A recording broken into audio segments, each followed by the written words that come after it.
श्री गुरुदेव दत्त। श्री गुरुदेव दत्त। श्री गुरुदेव दत्त। ओम शिव आदि शिव महाशिव सदा शिव शंकराय नमः। ओम शिव आदि शिव महाशिव सदा शिव शंकराय नमः। ओम शिव आदि शिव महाशिव सदा शिव शंकराय नमः। ओम शिव आदि शिव महाशिव सदा शिव शंकराय नमः। ओम शिव आदि शिव महाशिव सदा शिव शंकराय नमः। अवधूत चिंतन श्री गुरुदेव दत्त। कृष्णं वंदे जगद्गुरु।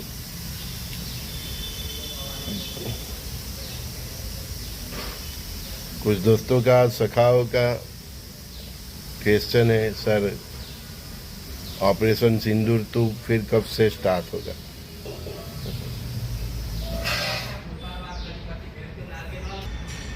परिस्थितियां उस दिशा में ही जा रही। जिस तरह से विपक्ष गवर्नमेंट पर जो प्रेशर कर रही है, जिस तरह से पाकिस्तान प्रेशर कर रहा है कि आओ हमसे लड़ो देखते हैं मोदी जी कब तक संयम रख सकते हैं। मैंने बोला ना, उनके दिमाग में यही चल रहा है कि फोर्थ इकोनॉमी है हम, तो थर्ड पर कब जाए। सो वो चाहते हैं कि लड़ाई से दूर रहे। लेकिन मैंने भी बोला है आपको कि परिस्थिति ही इतनी ऐसी निर्माण हो जाएगी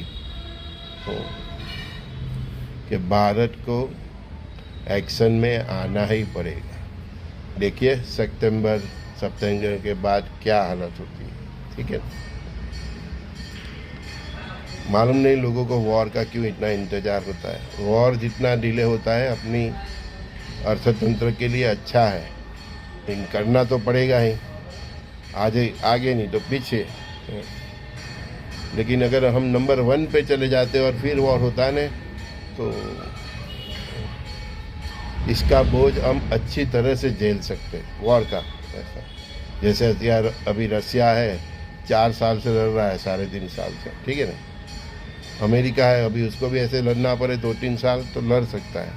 तो हम फर्स्ट इकोनॉमी पे पहुंच जाते हैं, सेकंड फर्स्ट और सराउंडिंग वॉर होती तो अच्छा रहता। कम से कम हम ज़्यादा अच्छी तरह से फाइनेंशियली सर्वाइव कर सकते और खर्चा भी मतलब जी जान से कर सकते।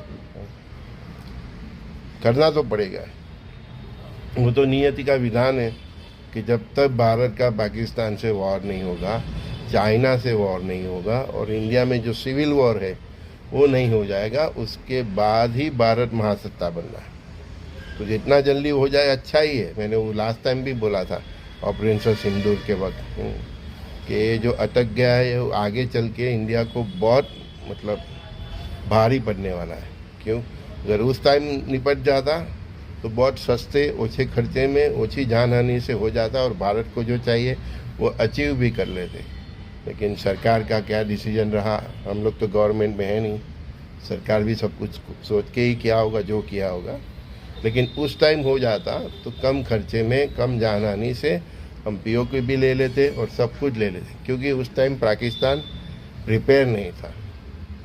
अभी अमेरिका और दूसरे कंट्री उसको प्रिपेयर कर रहे हैं और उसको बोल रहे हैं कि तुम इंडिया के साथ लड़ाई करो, ताकि उनका इंटेंशन क्या है कि भारत की इकोनॉमी जो फोर्थ पे है वो जो थर पे जाने की उसकी दौड़ है तो वो दौड़ अटक जाए। सब लोग यही कोशिश में है, अमेरिका, चाइना, कि भारत महासत्ता न बन जाए। ठीक है, लेकिन विधि का विधान भी ऐसा ही है, और मैंने बोला ही है कि हम अगस्त 2025 से वॉर जोन में ही है।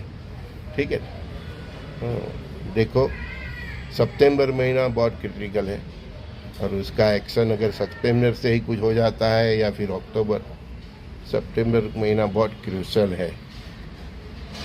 मेरी दस्ती निगाह उधर है, आप भी न्यूज़ में बने रहो, कभी भी स्टार्ट हो सकता है। ऐसा नहीं कि पाकिस्तान कुछ अटैक करेगा तभी भारत सरकार आर्मी को कुछ लगेगा तो हम भी शुरुआत कर सकते हैं।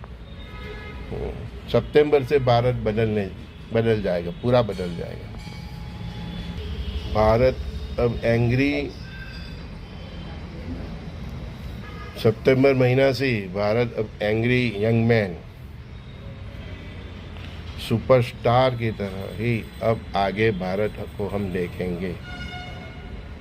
सितंबर महीना से, मतलब सितंबर महीना से ऐसा समय भारत का स्टार्ट होने जा रहा है, ऑलमोस्ट स्टार्ट हो गया है, क्योंकि समय सितंबर से है तो उसकी इफ़ेक्ट तो अगस्त, जून, जुलाई से ही होती है। लेकिन सितंबर महीने से आप देखेंगे कि भारत एकदम एंग्री यंग मैन, न किसी को पूछेगा, न किसी को कुछ बताएगा। हम लोग सडनली न्यूज़ में देखेंगे भारत ने यहाँ पर अटैक कर दिया है, यहाँ पे अटैक कर दिया है। बस ये सितंबर से भारत एकदम एंग्री यंग मैन में की भूमिका में आ जाने वाला है, और 2032 तक भारत एंग्री यंग मैन ही रहेगा। पूरे देशवासी सोच में पड़ जाएंगे, पूरा विश्व सोच में पड़ जाएंगे कि जो भारत इतना सहनशील, दया, करुणा वाला देश है, वो आज किसी को बताता भी नहीं, पूछता भी नहीं, और सीधा अटैक ही कर देता है। तो भारत अभी एंग्री यंग मैन की भूमिका में सितंबर 2025 से आ जाएगा। मेरा एक पूरा आर्टिकल है, जो लोग फेसबुक से जुड़े हुए हैं, तो मैंने पिछले साल इसी तारीख को 17/8/2024 को मैंने ये आर्टिकल लिखा था कि अगले महीने सितंबर से भारत एंग्री यंग मैन की भूमिका में आ जाएगा। अब वो न किसी की सुनेगा, बस अब सुनाएगा और हाथ ही उठाएगा। समझ लो कि परमात्मा ने भारत के अभी हाथ खोल दिए। ये विरोध पक्ष, ये दुनिया की पॉलिटिक्स चाहे कुछ भी करे, चाहे कितना भी हाहाकार करे, कुछ भी करे, भारत अब अपने हिसाब से ही चलेगा। सेंटर में चाहे मोदी हो, योगी हो, कोई भी हो, भारत सरकार अब अपने हिसाब से ही चलेगी, और इसके हिसाब से चलेगी। उसके हिसाब से ही जो डिजर्व करता है वही नेता प्राइम मिनिस्टर भी बनेगा, वही राष्ट्रपति बनेगा। वर्तमान में मोदी जी है, उनको भी जो समय की चाल है कि भारत अभी एग्री यंग मैन की सितंबर की से भूमिका में बजने जा रहा है, तो मोदी को भी उनके साथ ढलना पड़ेगा, क्योंकि नियति का ये नीति है कि भारत सितंबर से एंग्री यंग मैन की भूमिका बजने जा रहा है। वो 32 तक ना किसी की भी नहीं सुनेगा। जहाँ भी कुछ लगेगा वहाँ एक्शन ही करेगा, मिलिट्री एक्शन करेगा। पूरे देश में भी जो भी ये स्टेट है ना, बंगाल है, ठीक है ना, अभी महाराष्ट्र में कुछ चल रहा है, जो भी है, जो भी स्टेट, गवर्नमेंट की जो पॉलिसी है इस देश की सुरक्षा के लिए, जो भी स्टेट उधर 10-20 चल रहा है, तो सीधा अभी मिलिट्री एक्शन आएगा। मिलिट्री कमान पूरे देश में आ जाए तो भी आप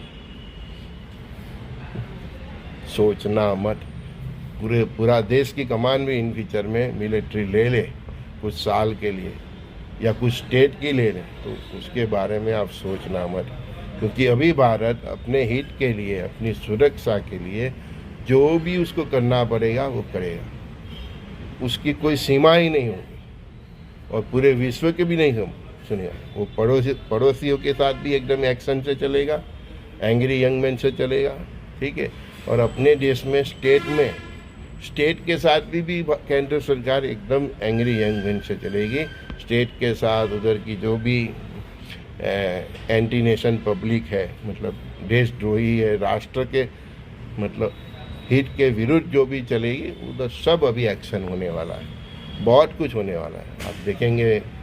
बड़े बड़े मतलब कहने टुकमार सी होते हैं ना, बड़े बड़े, वो सब बिहाइंड द बार। तो सितंबर से अभी आप सब भी सज्ज हो जाओ क्योंकि अभी केंद्र सरकार जो गवर्नमेंट के हित में होगी वही काम करेगी, चाहे उनकी बहुमत हो या न हो, ठीक है। हाँ। और आगे भी यही सरकार रहने वाली है, यही समझो।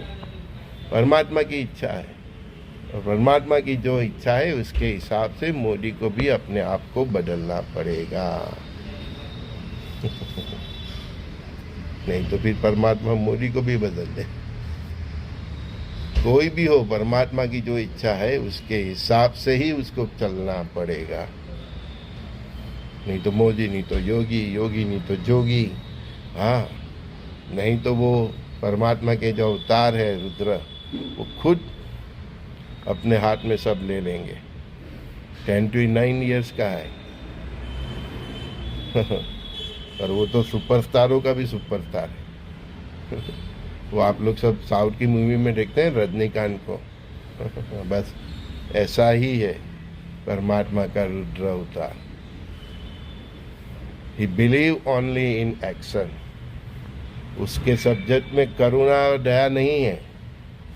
करुणा और दया वो उसी के लिए रखेगा जो सनातन के बेसिक के साथ जिएगा, वो जो राष्ट्र के साथ होगा, ठीक है, जो वसुदेव कुटुंबकम की फिलोसॉफी से जिएगा, तो उसके साथ ही वो रहम और उसकी करुणा दिखाएंगे। अदरवाइज वो सब वाइंड अप करने वाले हैं, अपने देश में भी और परदेश में भी। पूरी दुनिया उसका ही है ना घर। हाँ, आप ये समझते हो ये अमेरिका है, ये रसिया है, ये चाइना है, हा?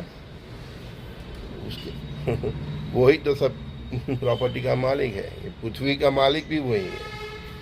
हाँ, अब सब कुछ वो अपने हिसाब से करेगा, किसी की सुनने वाला नहीं। और उसको लगेगा ये इसमें बदलाव पॉसिबल नहीं है तो गया वो काम से। कोई न कोई विजन से वो चला जाएगा।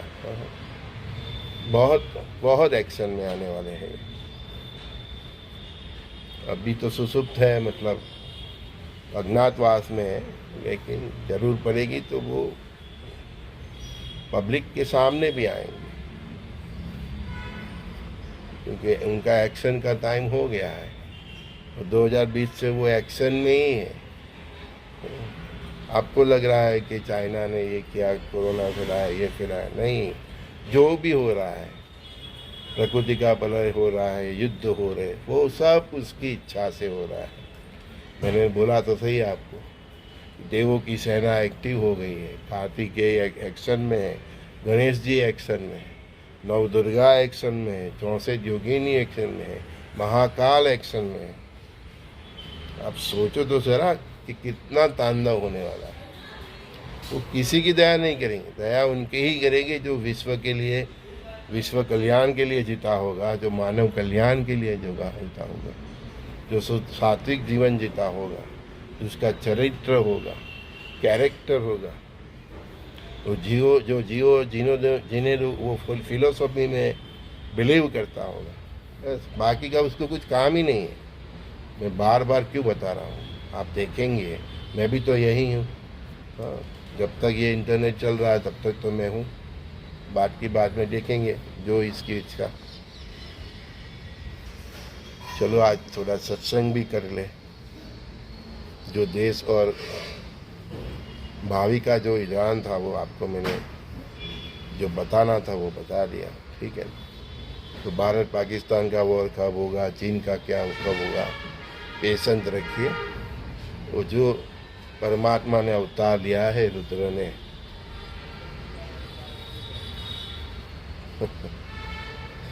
चलो फिर सत्संग करते हैं। परमात्मा मनुष्य के सर्व दोष को माफ कर देते हैं,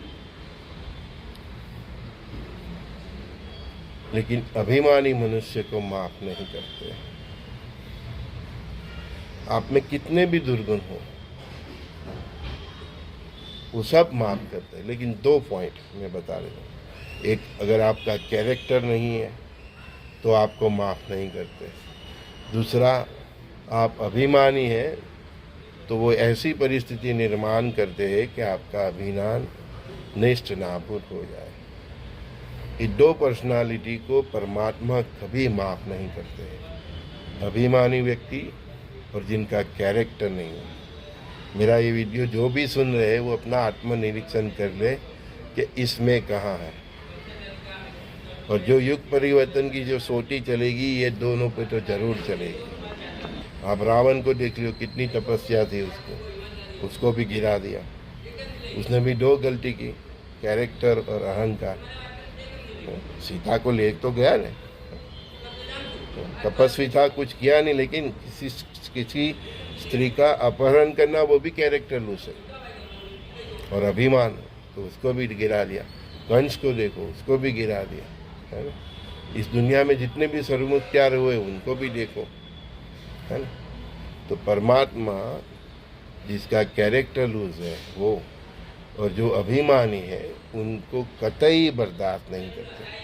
तो आगे का जो युग परिवर्तन है इसमें ये जो मेरा सत्संग आज का सुन रहे हैं, इसमें ये 2 चीज़ जिसमें भी है वो तुरंत अपने आप को बदलाव कर ले, नहीं तो इतनी सोती पड़ेगी कि आपका अस्तित्व का सवाल आ जाएगा, चाहे आपकी आयु कितनी भी क्यों न हो। पूरी तरह से आपका अस्तित्व खत्म कर देंगे।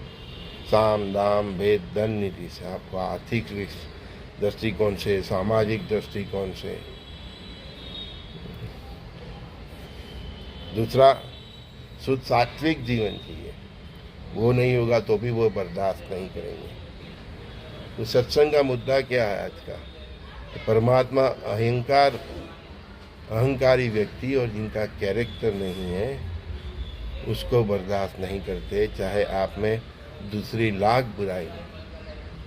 वो लाख बुराइयों को वो आपको जीवन में ठोकर दे के सुधार करने की कोशिश करते रहते हैं, आप नहीं समझते। लेकिन जिनका कैरेक्टर लूज हो, जो अभिमानी हो, उसको तो दंड मिलता ही है, और मृत्यु तुल्य दंड मिलता है। बाकी हर इंसान में कुछ अच्छा और कुछ बुरा तो होता ही है। इंसान जन्म लेते हैं तो उसके साथ ही गुण दोष तो होते ही है, उसमें अच्छाई भी होती है, बुराई भी होती है। लेकिन अच्छा बनने के लिए अपने अंदर जो अच्छाई है उसको बढ़ाना पड़ता है। अगर आपके अंदर अच्छाई है उसको आप बढ़ा दोगे तो बुराई दब जाएगी, ठीक है। कोई गार्डन होता है, उपवन होता है, उसमें बावर भी होते हैं, कांटे वाले भी होते हैं और फ्लावर्स भी होते हैं, उसके भी छोड़ होते हैं। हम जितना ज़्यादा फ्लावर्स वाले, फल और फ्रूट वाले पेड़ों को डालेंगे, उसको उगाएंगे, तो जो कांटे वाले मतलब छोड़ है वो आपको दिखेंगे नहीं। आपको गार्डन कैसा दिखेगा? सुंदर और हरियाली दिखेगा, ठीक है। और जहाँ केवल बावड़े होते हैं कांटे वाले, वो जगह कैसे दिखती है, ठीक है। तो इसी तरह इंसान के अंदर जो अच्छाई होती है उसको खुद को बढ़ाना पड़ेगा। आपके अंदर कौन सा टैलेंट है, कौन सी अच्छाई है, उसको आप बढ़ाते जाओ। उसमें क्या होगा कि आपकी जो बुराई होगी वो छुप जाएगी। बुराई को फैलने का वक्त नहीं मिलेगा, क्योंकि आप अच्छाइयों में इतने बिजी हो जाओगे, समझे।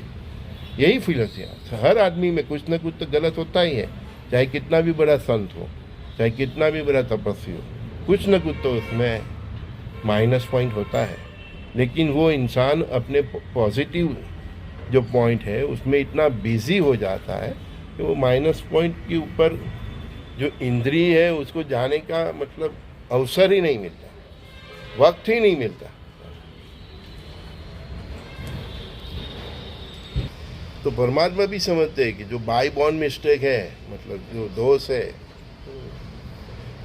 वो तो समझते हैं, लेकिन वो दोस्त से दूर रहने के लिए, वो दोस्त को छुपाने के लिए आपके अंदर जो पॉजिटिव पॉइंट्स है, आपके अंदर जो पॉजिटिव सद्गुण है ना, उसको बढ़ाना चाहिए, उसकी दिशा में कार्यरत करना चाहिए, उसके रिलेटेड आपको कर्म में बिजी रहना चाहिए। तो फिर वो बुराई का आपको, उसके ऊपर आपका ध्यान ही नहीं जाएगा, आपकी इंद्रियों का उसके ऊपर ध्यान ही नहीं जाएगा। तो हमने तो बोला कि सबको सखा भाव से ही देख लो, सबको परस्पर भाव से ही देखो। ये दो भाव सीख लिए तो फिर बुराई की जगह ही नहीं। आप ये सोच लिए कि आपके सामने आने वाला इंसान, उसके हृदय वो और आप एक ही है, एक ही परमात्मा के अंश है, तो फिर आप उसका बुरा कैसे करेंगे? आप ये देख रहे कि उसके अंदर, उसकी आत्मा के अंदर जो परमात्मा का अंश है, वही तो आपके अंदर है जो परमात्मा का अंश है। तो आपका राम और उसके अंदर है राम एक ही है, आपका कृष्ण उसके अंदर है कृष्ण एक ही है, आपकी दुर्गा माँ उसके अंदर है दुर्गा माँ एक ही है, आपके अंदर रहे वाहेगुरु उसके अंदर रहे वाहेगुरु एक ही है। तो आप उसके साथ फिर कैसे गलत कर सकते हैं? देखो, समझना और उसके ऊपर चलना, उसमें बहुत फर्क है। हमारे डेली सत्संग से आप समझ जाओगे, ठीक है ना? आप समझ गए हो कि हाँ सखा भाव क्या है, मैं और तू एक है, परस्पर देव भाव क्या है, हाँ मेरे अंदर भी वही भगवान है, तेरे अंदर वही भगवान। समझना अलग बात है, समझ लिया आपने, बहुत अच्छी बात है, लेकिन वो आपका अभी स्वभाव हो जाना चाहिए, ऐसी आपकी लाइफस्टाइल होनी चाहिए। अगर ऐसी आपकी लाइफस्टाइल हो गई, आपका स्वभाव हो गया, आपकी प्रकृति हो गई, तो आपके अंदर कितने भी मतलब दोष हो, उसको फैलने का, फैलाने का फिर वक्त ही नहीं मिलता, उसको खातर ही नहीं मिलता। क्योंकि आप खातर किसको डालते हो? जो आपके अच्छे गुण हो उसको डालते हो। इसलिए नित्य सत्संग में मैं कोई भी वीडियो हो, उसमें आपको ये 4 पॉइंट पे बहुत ध्यान देना था। क्या? शुद्ध सात्विक जीवन, सखा भाव, परस्पर देव भाव। आपने यहाँ ये लेवल प्राप्त कर दिया, आपका कैरेक्टर अपने आप बन जाएगा। और जिसका कैरेक्टर बन गया, फिर उसमें गुण दोष ही क्या है ना? वहीं से तो अब हमारी शुरुआत होती है, यहीं से तो हम इंसान बनते हैं। पहले यही तो पहली आध्यात्मिक की सीढ़ी है, पहली आध्यात्मिक की सीढ़ी ही है कि ये लेवल को प्राप्त करना। शुद्ध सात्विक जीवन, सखा भाव, परस्पर देव भाव, ये 4 लेवल प्राप्त कर दिया आपने, कैरेक्टर पा लिया। कैरेक्टर पा लिया तो आप सीधा परमात्मा के मतलब सैटेलाइट से संपर्क में ही आ जाओगे। आध्यात्मिक की पहली सीढ़ी ही यही है, अच्छे इंसान बनने की सीढ़ी ही यही है, परमात्मा की कृपा प्राप्त करने की सीढ़ी ही यही है। कितना प्राप्त कर लिया, आप गुण दोष से पर हो जाओगे, गुण दोष से पर हो जाओगे। दोष तो बहुत दूर की बात रही, गुण और दोष से पर हो जाओगे। अब जो भी करेंगे फिर पर कल्याण के लिए ही करेंगे। बहुत गरीब हैं आप, दरिद्रता है, वो भी ये लेवल प्राप्त होने के बाद आप धीरे धीरे दरिद्रता से भी मुक्त हो जाए। आपके स्वभाव की दरिद्रता खत्म, सब कुछ खत्म। आपके स्वभाव की दरिद्रता खत्म, सब कुछ खत्म। फिर आप अमीरों के अमीर हो, फकीरों के फकीर हो, शहंशाहों के शहंशाह।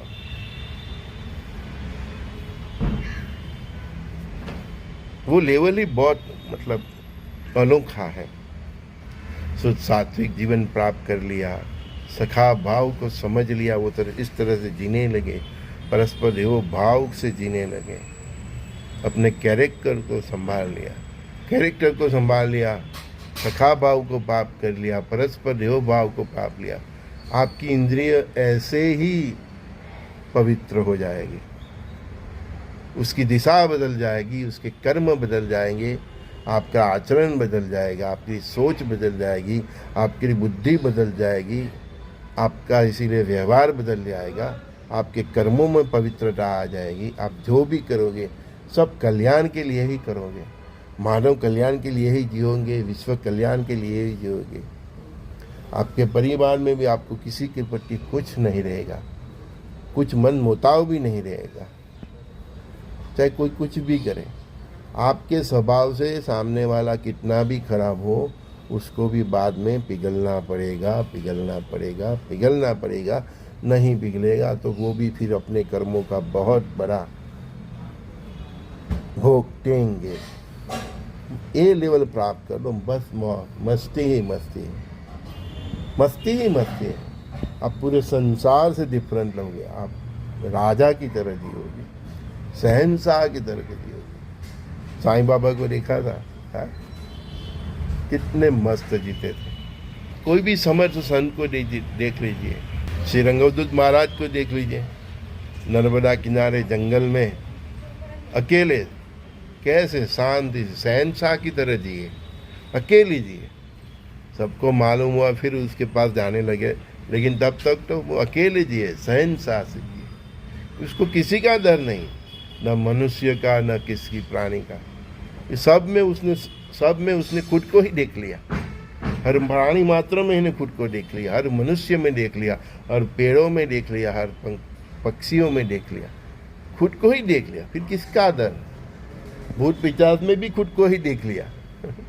उसकी आत्मा, वो भी तो एक आत्मा ही है ना, उसको गति नहीं मिली तो भूत पिशाच भी फिर उसको आके नमन करते हैं, शेर भी उसको आके नमन करते हैं। तो आपके स्वभाव की दरिद्रता का खत्म करो, और ये 5 लेवल पार कर लिए तो आपके स्वभाव की दरिद्रता ही खत्म हो जाती है। फिर अभिमान भी क्या, कैरेक्टर का तो प्रश्न ही नहीं उठता।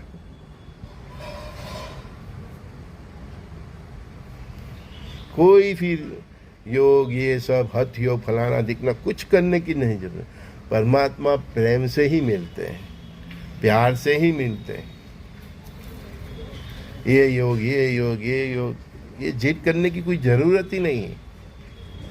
माँ बाप हो कोई, या कोई इंसान का प्रेम हो, बच्चों का प्रेम हो, माँ बाप का प्रेम हो, परमात्मा का प्रेम हो, माता का प्रेम हो, नव दुर्गा का प्रेम हो, है ना, काली हो, चाहे कोई भी हो, आपकी कुलदेवी हो, उसका वो आपके मतलब वो प्रेम से ही मिलते हैं, जिद करने से नहीं मिलते। इतने मंत्र कर दिए, इतनी माला जप ली, इतने हवन कर दिए, ठीक है, लेकिन उसके साथ प्रेम होगा तो ही मिलेगा। उसके साथ ये 5 क्वालिटी होगी तो ही मिलेंगे, तो ही उसका प्रेम मिलेगा। शुद्ध सात्विक जीवन, सखा भाव, परस्पर देव भाव, और उससे बना आपका कैरेक्टर। ये 5 हो गए आपके अंदर। सब देवी देवता आपके लिए हाजिर है, सब, हाँ, सब देवी देवता हाजिर है, हाजिर हजूर है फिर उस इंसान के लिए। फिर उसको उसके गंतव्य तक पहुंचाना उनकी जिम्मेदारी है। ये चक्र खुला, ये चक्र खुला, ये चक्र खुला, ये चक्र खुला, अरे सब चक्र वही खोल देते हैं, क्योंकि उनको कुंडली की शक्ति क्या है, वो परमात्मा की ही शक्ति है। उनको आगे जाने का रास्ता मिल जाता है। आप इतने पवित्र हो जाते हैं तो कुंडली अपने आप खुलने लगती है, परमात्मा ही खुलते हैं। ये सब बिजनेस करते हैं, ये खोल देंगे, ये कुंडली खोल देंगे, कोई ये योगा, सब कसरत है, कुछ नहीं। भजन करते करते अपना देहभान भूल जाना, वही तो योग है, वही उपवास है। और ये 5 चीज प्राप्त नहीं की, बाकी का सब फंडा बेकार है। ये अच्छा, ये बुरा, ये सोच से पर उठोगे तभी सब प्राप्त होगा। बुरा है उसके कर्मों से है, उसका दुर्भाग्य है कि वो अभी तक बुराई में लपेटा हुआ है। समझ लो मैं बात। जो इंसान बुरा है, जिसकी सोच बुरी है, तो समझो कि उसका भाग्य बहुत खराब है कि अभी तक वो बुराई से बाहर नहीं आया। अच्छाई को प्राप्त कर लिया, वहीं से भाग्योदय हो जाता है। हाँ, मैंने बोला ना अभी कि आपके स्वभाव में से दरिद्रता को खत्म कर दीजिए। आप राजाओं के राजा है, शहंशाहों के शहंशाह है, फकीरों के फकीर है। देखो संत कैसे कुछ नहीं होता फिर भी राजा की तरह जीते। रंगवदूत महाराज का भी जीवन देख लिया हमने, साईं चरित्र में साईं का भी देख लिया। ऐसे सब संतों का देखिए, बजरंग दास बापा हो, कुछ भी हो, सूरत के विश्वनाथ अवधूत महाराज हो, सबका जीवन राजाओं के राज।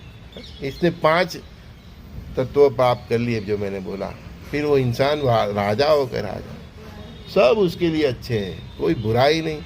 और कोई किसी में बहुत बुराई है तो वो यही समझते हैं वो संत होते भी बोलते हैं कि परमात्मा इसके ऊपर कृपा करे। जब तक बुराई में लपेटा हुआ है इंसान, आप चाहे इसके पास कितनी भी धन संपत्ति हो, बुराई से अर्चित की हो, लेकिन जब तक बुराई में इंसान लपेटा हुआ है तब तक उसका भाग्योदय नहीं हुआ है। हम ज्योतिष के पास जाते बताए कुंडली सर मेरा भाग्य कैसा है। भाग्य और भाग्योदय उसका ही होता है जिसने जो बुराई उसमें खत्म हो गई, जिसने 5 चीज प्राप्त कर ली, उसका भाग्योदय हो ही गया। सुख सात्विक जीवन, सखा भाव, परस्पर देव भाव और कैरेक्टर प्राप्त कर लिया, वो भाग्योदय है। हम लोग पंडित से पूछते हैं मेरा भाग्योदय क्या हुआ, मतलब हमारा दृष्टिकोण क्या होता है, मेरे पास धन संपत्ति कब आएगी, मकान मिलकर कब आएगा। ये अज्ञानता है। सही भाग्योदय वही है जहाँ आपके स्वभाव में से गरीबाई खत्म हो गई, आपके अंदर से बुराई खत्म हो गई, आज आपके अंदर ये 5 तत्व उज्ज्वलित हो गए, वो भाग्योदय। उस लेवल पे पहुँचो, हमको देखो, हमको पूछो, है? तो जो इंसान इधर में बैठा हो इधर, तो जो इंसान में अभी भी बुराई है, तो हम ये समझते हैं कि उसका भाग्योदय नहीं हुआ है, भगवान की कृपा नहीं हुई। भगवान की कृपा जिसके ऊपर होती है, चाहे कितना भी बुरा इंसान हो, वो भी सुधर जाता है। यही समझाने के लिए तो आया हूँ। आप लोग यही देखते हैं मेरे पास पैसा कितना है, मिलकत कितनी है, नौकरी कितनी है, कैसी है, धंधा कैसा है, बस माल मिलकत को ही आप अच्छा भाग्य समझते हो। नहीं, इसीलिए बोला मैंने कि आपके स्वभाव में रहेली गरीबाई उसको दूर कीजिए। आप स्वभाव से गरीब है, आपकी जीवन पद्धति से गरीब है, चाहे आपके पास कितने भी धन संपत्ति हो, कोई मतलब नहीं। अरे समझो, ये तो सब पांडुरंग विठल का है, वो तो इधर ही रहने वाला है, कोई लेके गया आज तक है। समझो, ये न माता न पिता न बंधु न सखा न जाया, एकत्वम एकत्वम एकत्वम, कोई तेरा कुछ नहीं है, सब जो भी है ऋणानुबंधन से। तो किसके लिए गलत करता है? खुद के लिए।